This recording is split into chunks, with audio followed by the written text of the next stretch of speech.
Welcome to simply Shenba. இன்றைக்கி வந்து நம்ம கருணைக்கிழங்கு ஃப்ரை எப்படி செய்யலான்னு பார்க்கலாம்.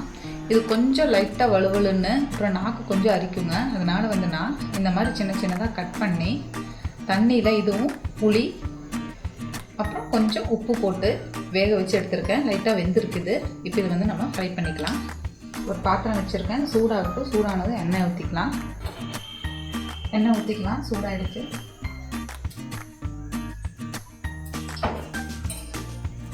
சிம்பிளி ஷென்பா சேனலை சப்ஸ்கிரைப் பண்ணாதவங்க சப்ஸ்கிரைப் பண்ணிக்கோங்க. கூடவே பெல் பட்டனையும் ப்ரெஸ் பண்ணிக்கோங்க.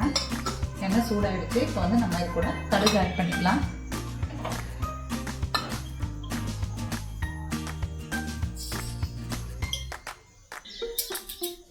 கருவேப்பிலை ஆட் பண்ணிக்கலாம்.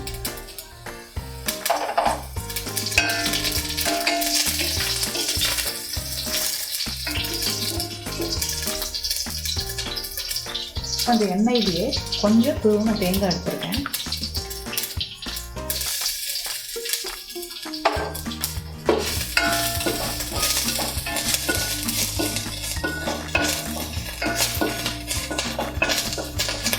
ஆல்ரெடி கிழங்குல வந்து உப்பு இருக்குது. அதனால் இப்போ நான் வந்து கொஞ்சம் தான் உப்பு போடுறேன். ஏன்னா நம்ம வேக வைக்கும் போதே உப்பு ஆட் பண்ணியிருக்கோம். கூடவே மிளகாய் தூள் கொஞ்சம் காரத்துக்கு ஏற்ற மாதிரி ஆட் பண்ணிக்கோங்க.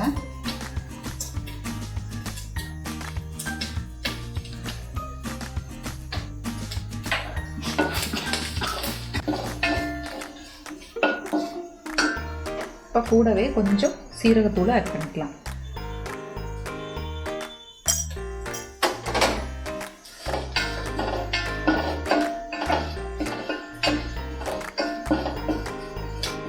எல்லாமே நல்லா வணங்கிடுச்சு. இப்போ வந்து நம்ம இந்த கருணைக்கிழங்கையும் இது கூட ஆட் பண்ணிக்கலாம்.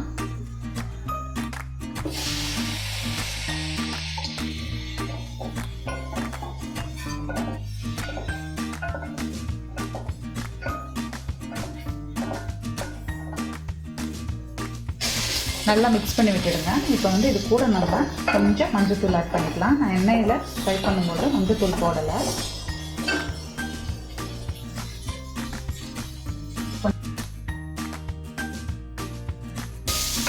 இது நல்லா ஃப்ரை ஆகட்டும். ஒரு 5 மினிட்ஸ் இப்படியே விட்டுடலாம்.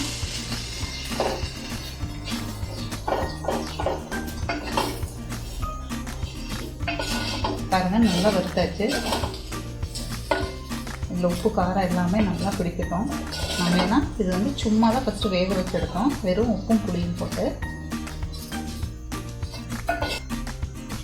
நல்லா ஃப்ரை பண்ணி வச்சுருங்க. அவ்வளோதான். இது வந்து மலச்சிக்கல் பிரச்சனை இருக்கிறவங்களும் அதுக்கப்புறம் பைல்ஸ் ப்ராப்ளம் இருக்கிறவங்களும் இதை எடுத்துக்கிட்டால் ரொம்ப நல்லது அவங்களுக்கு. இது செய்யும்போது பார்த்திங்கன்னா புளி போட்டு கொஞ்சம் ஃபஸ்ட்டு வேக வச்சுருங்க. அப்போ தான் வந்து அந்த நமக்கு நாக்கு வந்து கொஞ்சம் அரிக்கும், அந்த அரிப்புத்தன்மை இல்லாமல் இருக்கும். இது நீங்கள் குழம்பா கூட வச்சுக்கலாம். அப்போது நிறைய புளி ஊற்றி வச்சோம்னா நல்லாயிருக்கும். நீங்களும் ட்ரை பண்ணி பார்த்துட்டு கமெண்ட் பண்ணுங்கள். தேங்க்யூ.